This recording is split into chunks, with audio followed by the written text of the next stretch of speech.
Ta parole, elle a changé toute ma vie. Ta parole qui est venue pour me transformer. Elle est la parole du Fils de Dieu. La parole, la parole, la parole, elle a changé toute ma vie. La parole qui est venue pour me transformer. Elle est la parole du Fils de Dieu. la parole, elle a changé toute ma vie. La parole qui est venue pour me transformer. Elle est la parole du Fils de Dieu. La parole, la parole, la parole, elle a changé toute ma vie. La parole qui est venue pour me transformer. Elle est la parole du Fils de Dieu. la parole, La parole, la parole, elle a changé toute ma vie. La parole qui est venue pour me transformer. Elle est la parole du Fils de Dieu.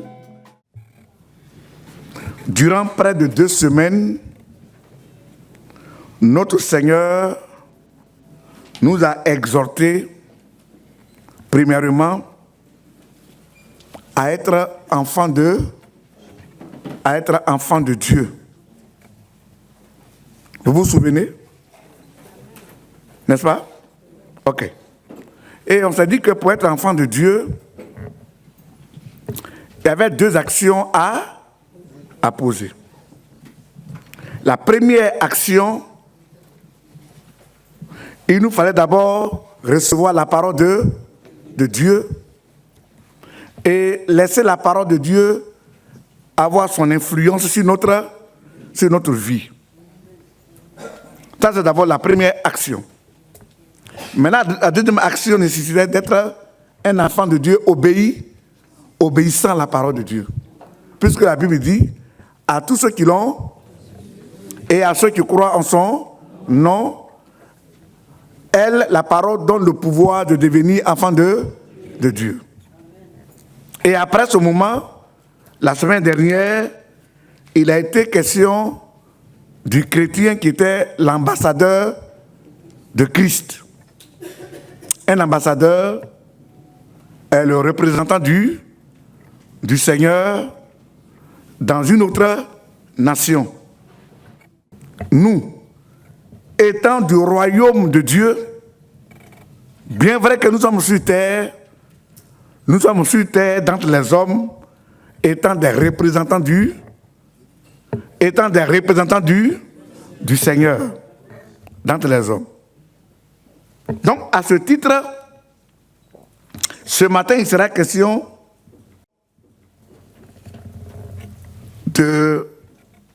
d'œuvrer,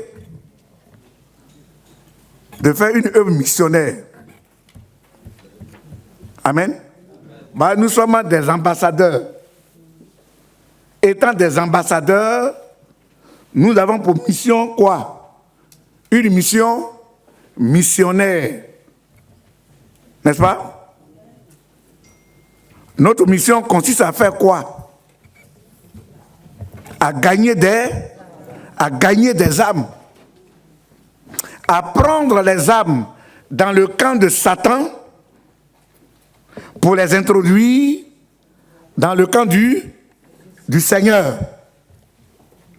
Toi et moi, on doit se lever, aller dans le royaume des ténèbres, prendre des gens là-bas pour les introduire dans le règne de Dieu. Amen. Donc, si notre mission consiste à faire une œuvre missionnaire, cela consiste à faire quoi? à faire connaître l'œuvre de notre Maître au monde. Tu dois faire connaître l'œuvre de ton Maître au monde. Amen.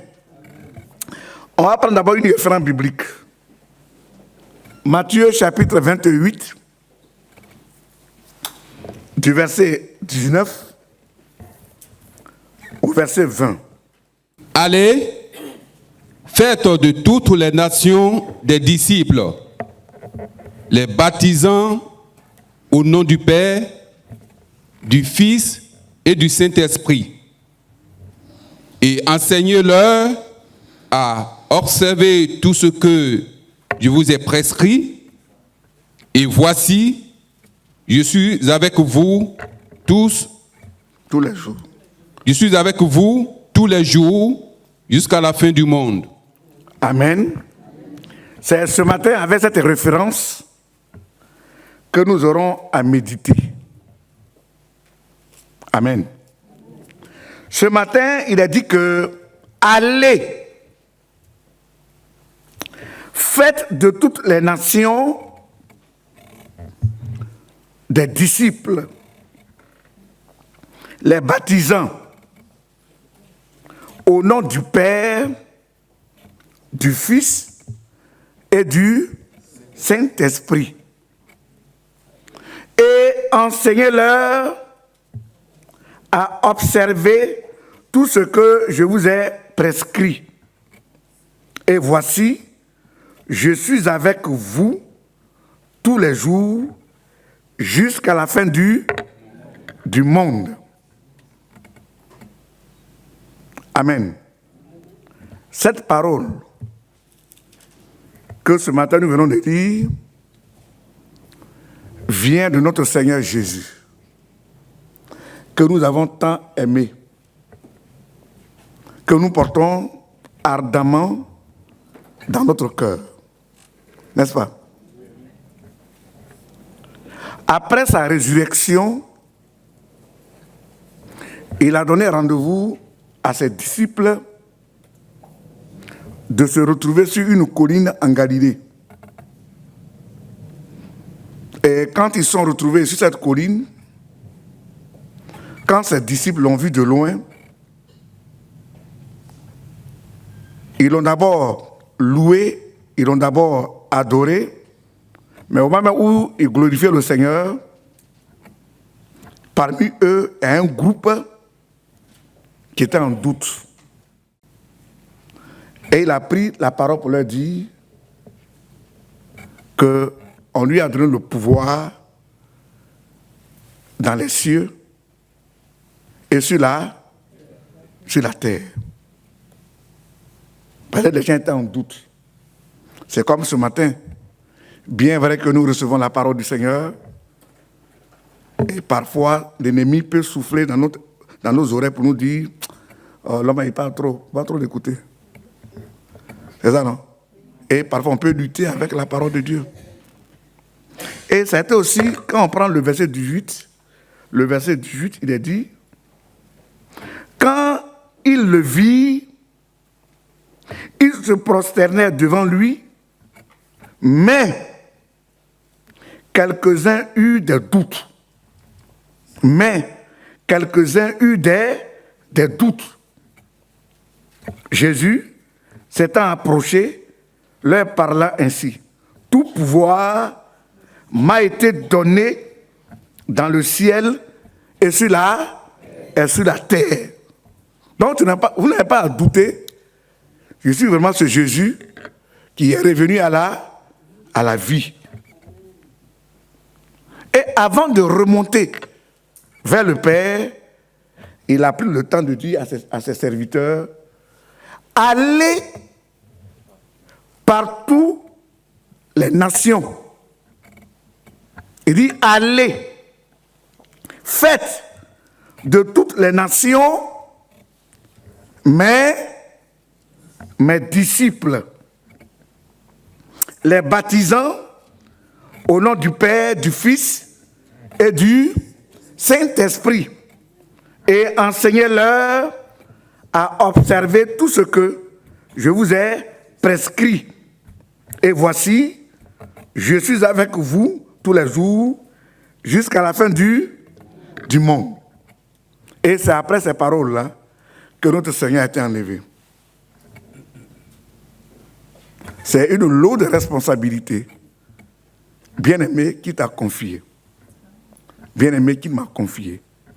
Bien-aimé qui nous a confié. Considérons d'abord les versets qui se retrouvent dans ce texte. Non, les verbes qui sont dans ce texte. Tous ces verbes sont conjugués à quel temps? À l'impératif présent. Ce qui sous-entend que c'est un ordre que notre grand frère nous a donné et dit aller. Ben, il ne demande pas si nous avons du temps ou si nous n'avons pas du temps. Que tu aies le temps ou pas, le Seigneur te demande d'aller. On doit le faire ou pas? On doit le faire. Est-ce que c'est un impératif de le faire? Est-ce que tu dois te lever pour aller prêcher l'évangile? Tu dois le faire. Nos raisonnements ne tiennent pas au-devant de cette réalité. Que tu aies le temps ou pas, que tu sois malade ou pas, que tu sois pauvre ou pas, que tu sois riche ou pas, que tu sois noir ou pas, que tu sois blanc ou pas, que tu sois rouge ou pas, que tu sois grand ou pas, que tu sois président ou pas.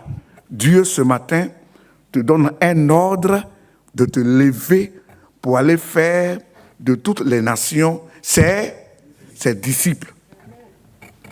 Il ne te demande pas, comme tu as de l'argent, alors avec ton argent, lève-toi pour aller prêcher ma parole. Non, il ne tient pas compte de ton argent. Comme aussi tu n'as pas de l'argent pour aller de quartier en quartier, de ville en ville, non, il ne tient pas compte de tout ça. Il dit, lève-toi, va pour faire des nations mes disciples. Est-ce que nous devons obéir à une telle parole?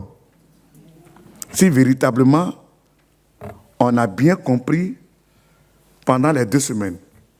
La première semaine, Dieu nous a dit, celui qui est enfant de Dieu, quelles sont les 2 actions qu'il doit poser dans sa vie? Première action, il doit recevoir la parole de Dieu et laisser la parole de Dieu influencer ta vie. La deuxième action, lorsque nous écoutons la parole, cette parole que nous écoutons, on doit la mettre en pratique. Et ce matin, au-devant d'une telle réalité, Dieu ce matin t'exhorte et t'encourage à te lever pour aller faire quoi? Faire de toutes les nations des disciples. Bien-aimé, tu dois obéir à une telle parole. On doit se lever pour aller prêcher la parole de Dieu. Voilà des gens déjà en espace d'une semaine, voilà déjà 2 situations que nous recevons de la Suisse. La première, qui nous a été recommandée, on dit, il y a une femme qui a la dépression, elle te demande d'aller pour l'aider. On doit aller ou on ne doit pas aller? On doit aller. OK. Maintenant, aujourd'hui, hier, pendant les informations, d'une manière volontaire, une personne se décide de mettre fin à ça. On doit aussi cautionner ça? Est-ce qu'on doit cautionner ça?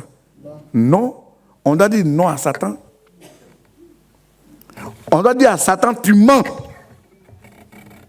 Bon, celui qui a décidé de Dieu, une telle annonce, doit s'aimer dans son cœur cette colère sainte pour dire non à Satan que tu as menti. Quelqu'un qui vit, qui respire, qui a bénéficié des facultés du Seigneur, qui se décide pour aller mettre fin à ça, elle dit non, je suis rassasié, je suis fatigué de vivre. Et puis nous, on va cautionner ça. On ne doit pas cautionner ça. Voilà toutes les raisons qui doivent nous amener à aller de maison en maison, aller de quartier en quartier, aller de village en village, aller de ville en ville pour prêcher la parole de Dieu. L'humanité souffre. Les gens connaissent des problèmes. Amen. Donc ce matin, notre Seigneur, que nous aimons tant, Jésus de Nazareth, ce matin il dit, si tu es son enfant, si tu es son ambassadeur et que tu es son représentant sur la surface de la terre, tu dois exécuter ses ordres. Ce matin, il te demande de te lever pour aller faire des nations ses disciples. Amen. Amen. Voilà d'abord notre devoir ce matin. Et ça coïncide avec le programme que nous avons vu la semaine prochaine. La semaine prochaine, nous avons un programme de feu. Le programme de feu ne se passe pas chez toi à la maison. Ça se passe ici. Quel que soit ton emploi du temps. Même si tu descends à 19h, il faut braver la route pour venir faire ce programme. Tu dois inviter tes amis. Tu dois inviter tes connaissances. Tu dois inviter tes frères et sœurs, ceux qui souffrent. Il faut les attirer dans la maison du Seigneur parce que Jésus a la solution de leurs problèmes. Une fois, j'étais dans la cour avec mon oncle maternel. Et puis, quand il y a eu l'inspiration, on est dans la cité de la Sikoji. En dehors des chambres, il y a une cour interne. Et nos visiteurs que nous recevons, quand ils viennent, il y a un endroit où ils s'asseyent. Quand tu t'assois, tu es obligé de regarder au mur. Et Dieu m'a inspiré à écrire au mur, as-tu un problème? Jésus a la solution. Et j'ai collé ça au mur.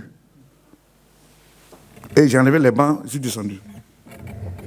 Donc, tous ceux qui rentrent dans la maison, ils sont tenus de lui ça. As-tu un problème? Jésus a la solution. Ce matin, ici présent, bien vrai que nous vivons dans la maison du Seigneur, quel homme dans ce monde des hommes qui n'a pas de problème? Il y a des gens qui ont des problèmes d'ordre spirituel. Il y a des gens qui ont des problèmes d'ordre sécuritaire. Il y a des gens, bien vrai qu'ils ont de l'argent, bien vrai qu'ils travaillent, mais ils n'ont pas le temps pour dormir dans leur maison. Il y a des gens, on peut les voir en costume, prendre leur sacoche, aller au service. Ces gens ils sont criblés de problèmes. Voilà pourquoi on ne doit pas regarder à leur tenue vestimentaire. On ne doit pas regarder à leur lieu de travail, même si les ministres, même si les présidents, ils ont des problèmes. Et ce matin, la Bible dit que Jésus est la solution des problèmes de l'humanité. Et ce Jésus, bien-aimé, tu l'as entre tes mains. Tu vis avec lui, tu dors avec lui, tu manges avec lui, tu te promènes avec lui. Et ce Jésus, l'humanité a besoin de lui pour avoir la solution à leurs problèmes. Amen. Et ce matin, il dit, si vraiment tu as pris la résolution d'être son enfant et que tu commences à obéir à ses recommandations,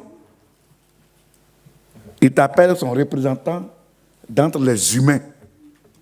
Ce matin, il te charge d'aller de lieu en lieu pour dire à l'humanité que Jésus de Nazareth est la solution des problèmes de l'humanité. Connais-tu des gens qui ont des problèmes de sorcellerie? Jésus est la solution. Connais-tu des gens qui ont des problèmes de colère? Jésus est la solution. Connais-tu des gens qui sont criblés de dettes? Jésus est la solution. Connais-tu des gens qui ont des problèmes de malédiction? Jésus est la solution. Alors si c'est Jésus qui est la solution des problèmes de l'humanité, si nous l'avons et que nous vivons avec lui tous les jours, ce matin il nous demande de se lever et d'aller vers le monde, vers des nations, pour faire de ces nations ses disciples. Il ne te demande pas est-ce que tu as le temps. Ce n'est pas une question de temps. C'est une affaire de consécration. C'est une affaire d'engagement. Tu t'es engagé à être enfant de Dieu. Tu t'es engagé à être le représentant du Seigneur d'entre les hommes. Ce matin, ton maître, il te charge d'aller vers l'humanité pour porter son message. Que Jésus de Nazareth est la solution des problèmes des hommes. Bien-aimé, il ne faut pas garder ce Jésus-là pour toi seul. Hier, avant que toi tu ne sois audit chrétien, tu étais aussi criblé des problèmes. C'est pas ça? C'est pas toi hier qui partais de féticheur en féticheur? N'est-ce pas? Aujourd'hui, tu es libre des liens de ces menteurs-là. C'est pas toi qui partais de bar en bar, tu buvais des casiers de bière, des casiers de bière, de vin, de whisky, tout ça. Pour le fait que tu t'es en donné au vin, ton salaire n'arrivait jamais à la maison. N'est-ce pas? Bah, dès que tu arrives à la maison, la guerre est déjà finie. Et quand madame demande sa part, il dit, mais tu te fous de moi. Hein. Toi, tu ne me respectes pas. Hein. Tu vois ce qu'on faisait hier? De toi à moi. Notre argent rentrait dans les bars. N'est-ce pas? Notre argent rentrait derrière les femmes. N'est-ce pas? Les madeleines. Les prospérines. Les christianes. C'est eux qui mangeaient ton argent, non? N'est-ce pas? Si ce n'est pas prospérine, peut-être c'est prospère. C'est pas toi qui payais les habits des gens. Tu habillais les gens, n'est-ce pas? Pas pour hypnotiser quelqu'un, un jeune homme. Et non, tu me plais. Je vais faire de toi mon petit ami. C'est pas ça? Et petit ami, tous les matins, tu es tenu de l'entretenir. Il y a des petits chèques, des petites enveloppes pour permettre à ton petit ami d'être constamment avec toi. Voilà la vie hier qu'on menait. Et aujourd'hui, Christ t'a saisi. Il t'a tiré vers lui. Et aujourd'hui, t'a rendu capable, un homme normal, une femme normale. Et aujourd'hui, cette vie qu'il t'a donnée, son désir, que tu ailles vers tes frères, vers tes sœurs, pour leur dire que Jésus est la solution de tes problèmes. Amen. Il y a des gens qui, quand il fait nuit dans leur maison, ils ont des problèmes de mari de nuit ou femme de nuit. Tu veux bien te marier, prends quelqu'un pour dire, ah, j'ai aimé cette fille-là, je vais vivre avec elle. Si tu as trop fait avec elle, c'est une semaine. Parce qu'il y a un démon de nuit qui t'empêchait de vivre avec une telle femme. Voilà la vie hier qu'on menait. Aujourd'hui, Dieu nous a délivrés. N'est-ce pas? Alors s'il nous a délivrés et que nous avons un témoignage vivant de notre vie, on doit aussi aller vers nos frères pour leur dire que Jésus de Nazareth, que moi j'ai accepté là, il est la solution de ton problème. Est-ce que ce matin, on peut compter sur toi? Tu peux, ce matin, tu es prêt à te lever pour aller dire à tes frères que venez vite, que Jésus est la solution. Voyez cette femme que Jésus a croisée au puits, la Samaritaine, que Jésus est allé croiser au puits à une heure tardive. Comme elle avait une réputation souillée, l'heure à laquelle ses amis vont au puits, elle ne bouge pas pour aller au puits. Elle va au puits aux heures différées. Parce que tellement que sa vie est devenue autre chose. Et malheur pour elle, elle croise Jésus au puits, qui venait d'envoyer ses disciples à faire le marché pour manger. Elle arrive, je lui dis, femme, est-ce que tu peux me servir à boire? Comment toi tu peux oser demander l'eau à boire à une Samaritaine? Elle a dit, toi qui te dis enfant de Dieu, toi qui te dis chrétien, comment toi tu peux oser l'eau à boire à une païenne? La discussion est engagée.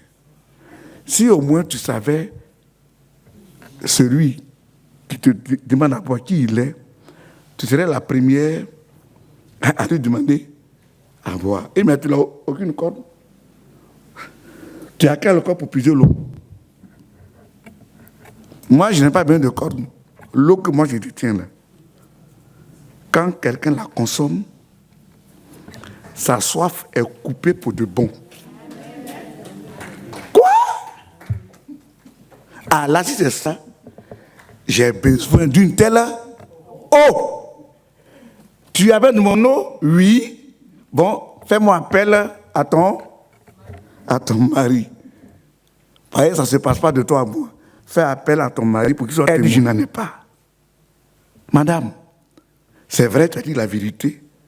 Voilà, depuis que tu es né, tu as déjà connu 5. Et tu as ton 6e. D'ailleurs, le 6e aussi n'est pas à toi. Et la Bible dit, elle met les mains sur sa tête. Elle se met à crier pour dire, venez voir cet homme, n'est-il pas le Messie? Car il a révélé toute ma bien-aimé du Seigneur. Toi également. Tu étais hier du nombre de ceux qui souffraient d'entre les mains des démons. Tu n'as pas la paix dans le cœur. Et au lieu, Jésus t'a racheté. Il t'a arrangé. Et au lieu, tu es devenu une personne normale. Et ce matin, je te dis, la manière dont il t'a arrangé, il veut aussi arranger ton frère. Il veut aussi arranger ta sœur. Son désir, que tu te lèves pour aller dire à ton frère que Jésus a la solution de ton problème. C'est clair? Sommes-nous prêts pour porter le message du Seigneur? Voilà pourquoi depuis le dimanche passé, on t'a remis 2 cartes d'invitation.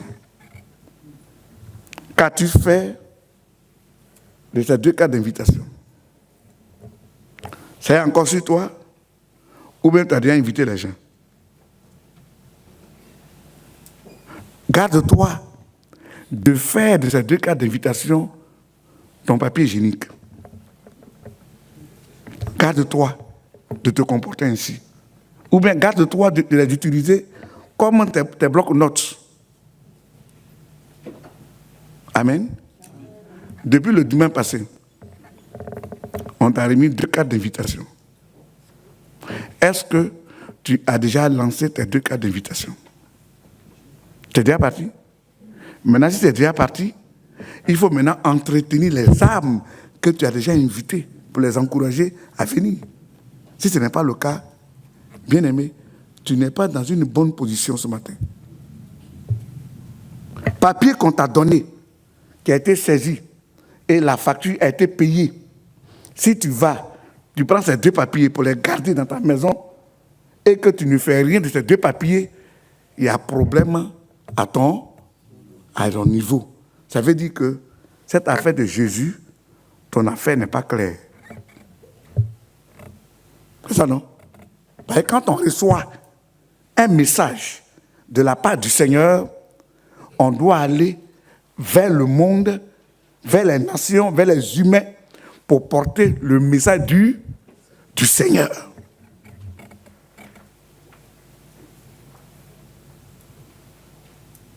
Qu'as-tu fait de ces 2 cas d'invitation? C'est encore sur toi? Où tu as gardé dans ta Bible? C'est sur toi? Il ne faut pas qu'à sur toi, mon frère. Papier, là. On dit d'aller à côté de toi, là où tu vis, là, le quartier, là où tu dors, là. Va dire à tes voisins que Jésus a la solution de ton problème. N'est-ce pas? C'est ça, non? Maintenant, si tu n'en veux pas, ramène-moi les papiers, là. On va envoyer ça à d'autres. Ça veut dire que tu dis, ce matin, Jésus, je ne suis pas capable d'être appelé enfant de Dieu.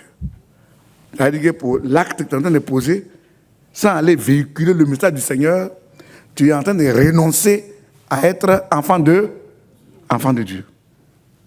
Mais comme ce matin, nous sommes tous enfants de Dieu et que nous faisons l'œuvre des ambassadeurs bien-aimés, tu dois aller dans les humains pour porter le message du Seigneur. Il dit allez. C'est le verbe. C'est quel verbe? Le verbe aller. C'est un ordre qui a été donné. Tu dois exécuter l'ordre qui a été donné. Dieu ne demande pas ton temps. On sait qu'ici en France, vous n'avez pas le temps pour faire l'œuvre du Seigneur.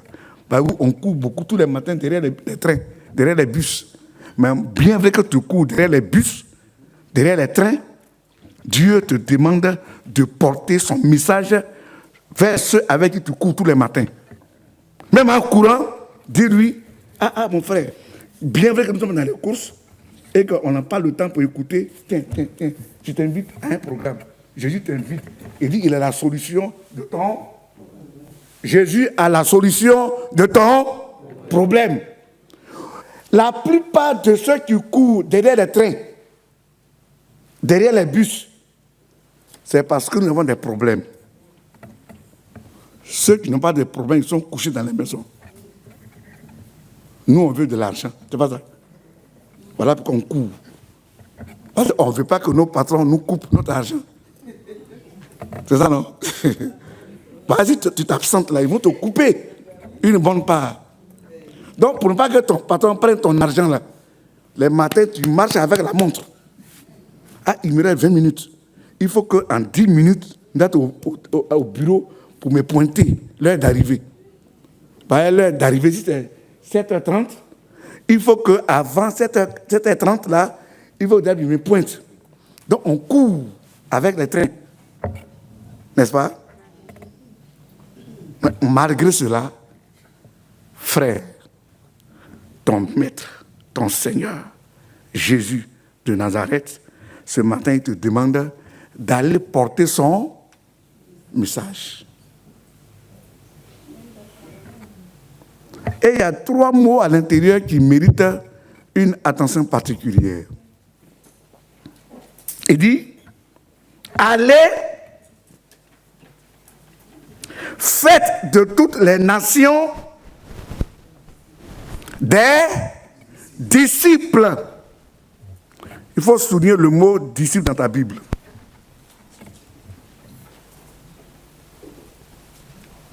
Un disciple,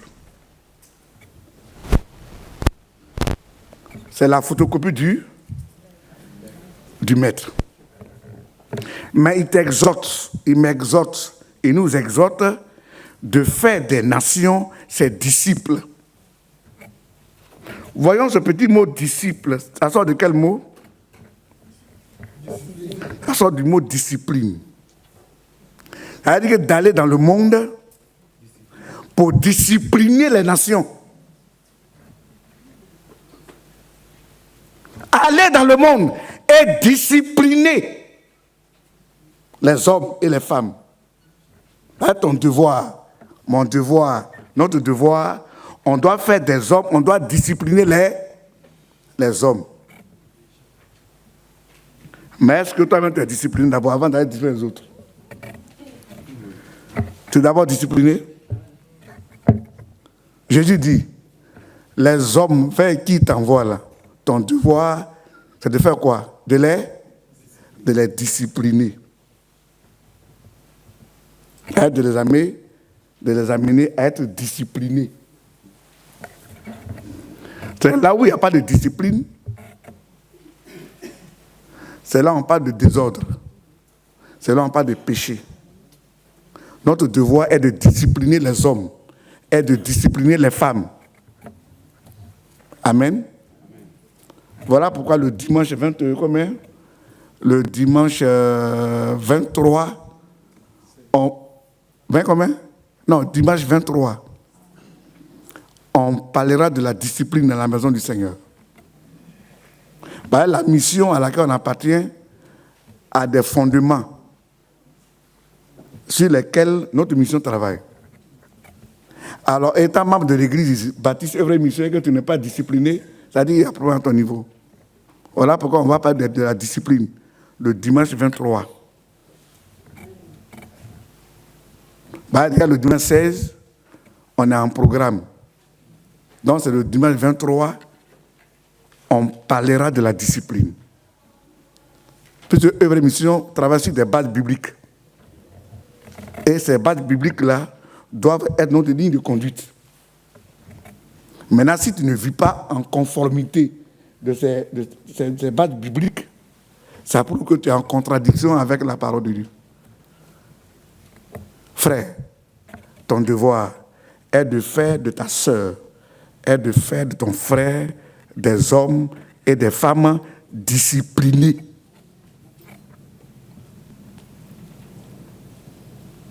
Deuxième mot, les baptisants au nom du Père, du Fils et du Saint-Esprit. Le baptême est le symbole de la mort et de la résurrection. Ça veut dire, ce que tu veux discipliner là, pour qu'il parvienne à la discipline, il faut qu'il accepte de mourir. Il y a plein d'hommes qui sont riches. Il y a plein qui sont riches de colère. Il y a plein qui sont riches de rancune. Il y a plein qui sont riches de ruse. Il y a plein qui sont riches de calomnie. Calomnier les gens, c'est leur nourriture. Et Dieu dit, ceux qui sont riches dans les calomnies, riches dans les mensonges, riches dans les colères, riches dans la sorcellerie, ces gens-là, il faut les tuer. Quand dans une église, vous constatez des gens qui se dressent contre la parole de Dieu, ça veut dire ils ne sont pas encore passés par la mort. Ils ne sont pas encore décédés. Par exemple, celui qui est décédé, il n'a pas de volonté. Est-ce que ce matin ici, peut-être nous sommes décédés et nous sommes morts en nous-mêmes? C'était le cas d'Élisée. Élisée, la Bible dit, il était en pleine activité en brousse. Et la Bible dit qu'il était à sa 12e paire de bœufs. Il a bourré le sol. Et c'est là que Élie l'a trouvé pour dire, il a pris son manteau, il n'a pas parlé. Il a pris son manteau, il l'a mis sur lui. Et il a continué sa route. L'enfant l'a suivi. Quand il a retrouvé, j'ai compris ce que tu m'as fait, mais est-ce qu'au moins tu me permets d'aller dire au revoir à mes parents? Il dit, va, mais n'oublie pas ce que je t'ai fait. Et il est revenu vers sa paire de bœufs. La Bible dit, il a attrapé les 2 bœufs. Il a fait quoi d'eux? Il a égorgé. L'attelage des bœufs. Il a pris une machette. Il a coupé l'attelage des bœufs. Il a dépecé les 2 bœufs. Il a préparé la viande. Et il a invité ses parents pour manger avec lui. Et après, il a embrassé pour leur dire au revoir. J'ai fini avec vous. Mais est-ce que toi, tu as fini avec le monde? Bien vrai que le Seigneur t'a appelé et que tu es venu à lui, mais tant que tu auras un penchant dans le monde là-bas, là, ta conversion, bien aimé, ne sera pas totale. Il faut les laisser à la sortie. Laisse-les à la sortie. Amen. Élisée, quand le Seigneur l'a appelé et qu'il a compris le message du Seigneur, il s'est débarrassé de tout ce qui pouvait l'empêcher de servir le Seigneur. Or, nous, dans notre cas, bien vrai qu'on a accepté le Seigneur, mais notre cœur est encore collé aux choses du monde.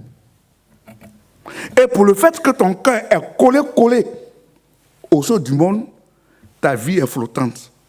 Parce qu'aujourd'hui, tu es chrétien ou chrétienne, demain, tu es païen. Demain, tu finis la vie païenne, tu deviens chrétienne. Et comme ta vie est comme ça, tu ne seras jamais stable dans la maison du Seigneur. Frère, tu veux vraiment être ce canal dont Dieu se sert pour faire son œuvre? Hein? Débarrasse-toi de tout ce qui peut te retenir dans le monde. À l'image d'Élisée, qui a pris la machette, qui a coupé les bois d'attelage, qui a pris le couteau pour égorger ses bœufs. Bah, c'est une richesse. Et pour ne pas que son cœur demain revienne vers ces choses, il s'est débarrassé. Tu as été un païen ou une païenne. Jésus a lancé sa perche, il t'a pris. Mais pour venir servir le Seigneur, frère, il faut finir avec le monde.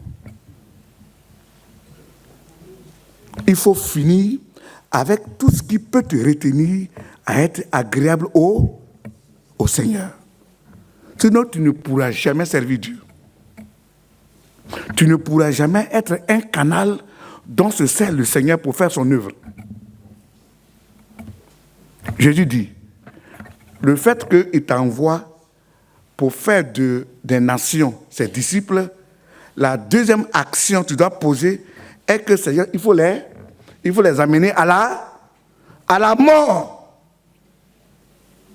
Ben, un homme qui n'est pas mort, une femme qui n'est pas morte, ne peut pas être un bon chrétien. Vous avez une fois un cadavre qui parle?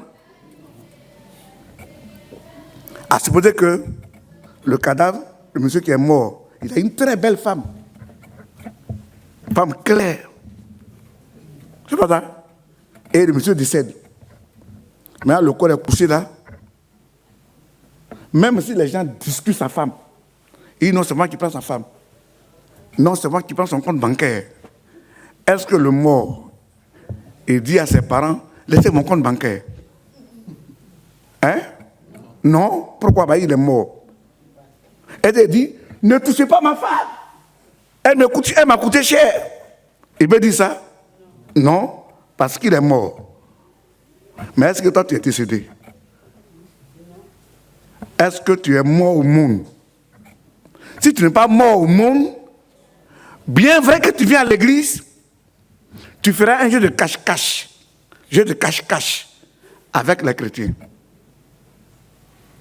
Tu ne vas pas mettre ta vie en règle. Tu vas jouer à la parole de Dieu. Voilà pourquoi Jésus dit, si on veut faire de toi un disciple, on doit t'amener à mourir pour ce monde. Tu dois perdre tes intérêts pour ce monde. Et là, tu seras une vraie ou un bon chrétien. Il y a combien d'accents encore? On va au verset 20. Et enseignez-leur. Et enseignez-leur. Avec quoi?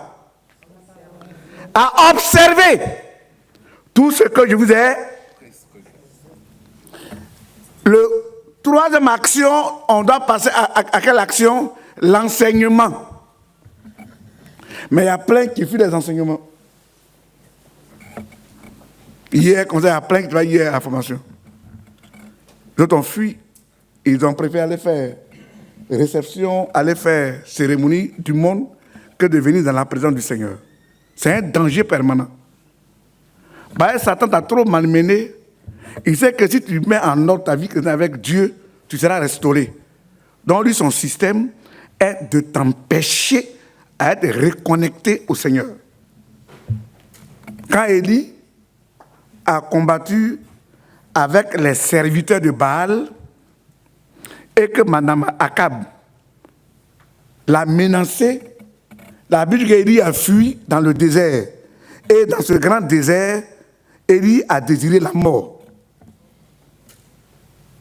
Il dit, je ne suis pas meilleur que mes parents. Tue-moi.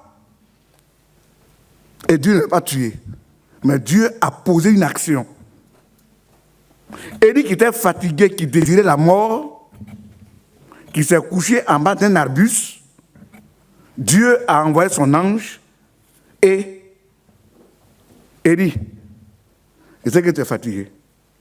J'ai envoyé un petit gâteau, j'ai envoyé un bidon d'eau, prends et mange.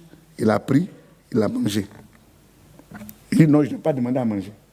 Il dit de me tuer. Et il s'est recouché. L'ange revient pour une seconde fois. Élie, lève-toi, prends le gâteau, prends l'eau, mange et bois. Car le chemin que tu as à faire est encore long. Et la Bible dit, quand Élie a fini de manger ce dernier gâteau et qu'il a bu l'eau, la Bible dit, il a fait 40 jours, 40 nuits sans s'épuiser. Donc il y a des chrétiens qui ne peuvent pas faire une semaine avec le Seigneur dans une vie normale. Ça n'existe pas. Ça prouve que ta connexion avec Dieu n'est pas totale. Quand quelqu'un est constamment nourri, il est enseigné, il est constamment ressourcé, ce dernier-là ne peut pas désirer faire le contraire de la volonté du Seigneur. Mais un chrétien qui dit en tout temps, je suis fatigué, vraiment, c'est difficile. Ça prouve que sa relation avec Dieu a pris des plombs. Ça arrive, non?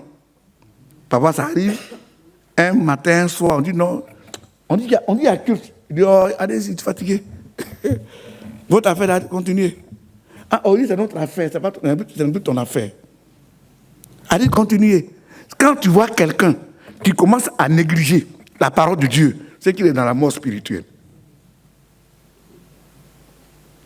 Vie de prière, vie de jeûne, vie de méditation, le fondement, c'est la parole. Il faut être constamment connecté à la parole du Seigneur. Et Dieu dit, tu as besoin d'être enseigné. L'enseignement fait partie des critères que Dieu nous impose. C'est clair? Première action, c'était quoi? On a reçu l'ordre de faire quoi? D'aller et de prêcher l'évangile.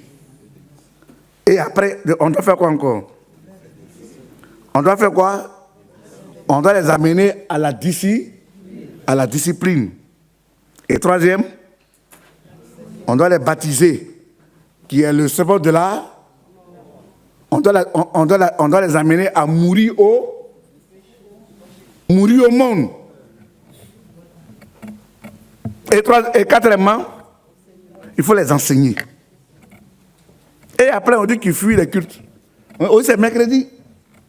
Et non, nous, on est assis à la maison. Je dis qu'il travaille là. Et bien quoi là? Mercredi culte.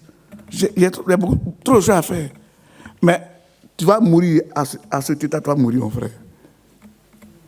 Remarquez les feux de bois, les foyers que nous allumons là. Quand une femme prépare sur le feu, on met le bois. Quand les bois secs, là, quand ils donnent une flamme, à un moment donné, quand tu retires un bois, tu le mets à l'écart, qu'est-ce qui se passe? Le bois va s'éteindre. C'est comme ta vie chrétienne. Une vie chrétienne qui est constamment à l'écart, quels que soient tes talents, quelle que soit ta fougue, tu connaîtras ce qu'on appelle la mort spirituelle. C'est fini. Aux yeux des gens, tu vas paraître. Tu vas faire croire aux gens que tu es vivant, alors que tu es décédé. Il ne reste à envoyer un cercueil, te mettre dedans et puis t'évacuer. Un chrétien qui n'arrive pas à prier, un chrétien qui n'arrive pas à méditer, un chrétien qui n'arrive pas à jeûner, un chrétien qui n'arrive pas à évangéliser, c'est un chrétien. Et il est mort, c'est fini. C'est un païen qui est assis là. Est-ce que tu arrives à prier? Est-ce que tu arrives à jeûner? Est-ce que tu arrives à méditer? Est-ce que tu arrives à évangéliser? Si ces 4 éléments manquent dans ta vie, tu n'es plus chrétien, tu es un païen. Si vous voulez la preuve, ce matin, c'est un dimanche. À compter de demain, jusqu'à l'autre dimanche, cesse de prier, cesse de méditer, cesse d'évangéliser, cesse de jeûner. Dimanche prochain, tu vas commencer à agir comme un païen. Tu vas commencer à taper les fesses des gens. Tu vas commencer à presser les poitrines des femmes. Tu vas commencer à apprécier les mollets des gens. Parce que tu deviens païen. Frère, ce matin, je voudrais t'encourager à obéir à l'ordre divin. Allons-y dire à l'humanité que Jésus est la solution des problèmes de l'humanité. Le péché est une grave maladie qui n'a pas son remède dans toutes les pharmacies du monde. Ça n'existe pas. Le seul remède que Dieu a donné, c'est Jésus de Nazareth. C'est lui qui est la solution de l'humanité. Amen. Prends courage.